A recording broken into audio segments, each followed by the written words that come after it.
కల్లుప్పు పసుపు వేయాలి. నీట్గా వాటర్ పోసి క్లీన్ చేసుకోవాలి. చికెన్ని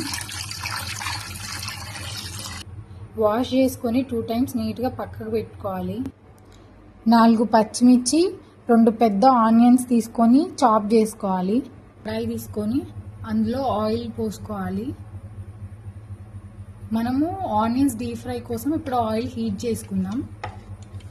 అండ్ పక్కన స్టవ్లో మనం పక్కన స్టవ్లో చికెన్ డైరెక్ట్ పెట్టి వాష్ చేసుకుంది దాన్ని మనం బాయిల్ చేసుకోవాలి. చికెన్లో వచ్చే వాటరే మనకు సరిపోతాయి. ఎక్స్ట్రా వాటర్ ఏం యాడ్ చేయాల్సిన అవసరం లేదు. అందులో వచ్చే వాటర్తోని మనం బాయిల్ చేసుకోవాలి. ఆయిల్ హీట్ అయింది. సో మనం ఫ్రైడ్ ఆనియన్స్ చేసుకుందాం.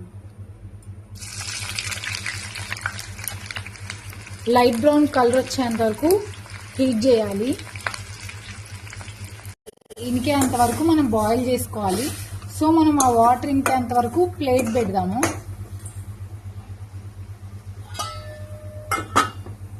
ఫ్రైడ్ ఆనియన్స్లో కొంచెం పసుపు వేసుకుందాం. ఆనియన్స్ని బ్రౌన్ కలర్ వచ్చేంత వరకు మనం వేయించుకోవాలి. ఇప్పుడు పక్కకు తీసుకుందాం. బ్రౌన్ కలర్ వచ్చాయి. మనం ఇట్లా డీప్ ఫ్రై చేసుకొని పక్కకు పెట్టుకోవాలి. ఈ కన్సిస్టెన్సీ వచ్చేంత వరకు బాయిల్ చేసుకొని పక్కకు పెట్టుకోవాలి.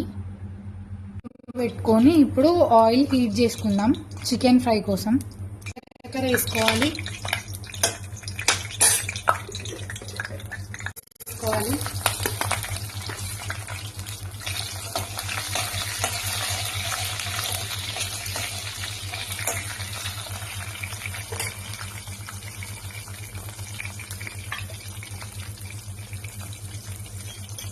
తగినంత పసుపు,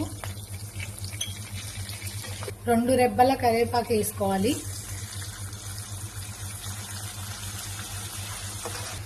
మనం ముందుగా బాయిల్ చేసుకున్న చికెన్ని కూడా ఇందులో వేసుకోవాలి. అల్లం పేస్ట్ 1 స్పూన్,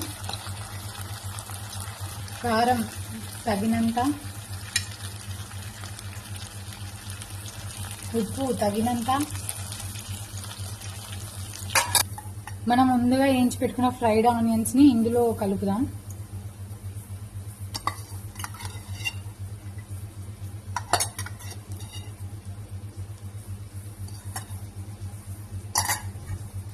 మనం వెల్లిపాయలు 4 రెబ్బలు దంచుకోవాలి. వేసుకుంటే చాలా టేస్టీగా ఉంటుంది.